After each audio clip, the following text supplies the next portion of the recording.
मार्च 31 पर धान नेबेनी सरकार ये बड़ा घटना बा बड़ा तथ्य वर्तमान समय सामना को आसुची आ खोद मंत्री एक कथा कहिसंती जे मंडी रे धान किणा को नहीं खाद्य जोगाण मंत्री कृष्णचंद्र पात्रंक ये सूचना धान किणा पाई मार्च 31 पर्यंत डेडलाइन धार्य करिसंती सरकार। मंत्री कहिसंती मार्च 31 पर मंडी रु आउ धान किणा हेबो नाही।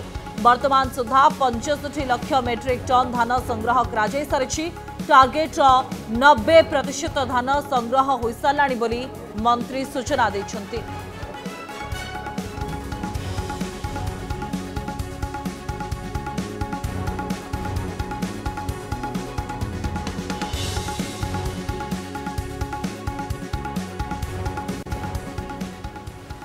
धान आमे प्रोक्योरमेंट प्राय 90% सरीगला प्राय 65 लाख उपरे आमर किणा सरला 65 लाख मेट्रिक टन किणा सरला आउ अल्प जो अच्छी किणा चली सरीज राइट समय सरीज मार्च 31 सुधा पूरा कंप्लीट हो तारी भितर आम सारदेबू आउ पढ़ेबुनि कहीं रवि समय आसीज रवि आम एबेठू प्रस्तुत हेलुणी किंतु मु भावुची सरी आसलानी सरीज।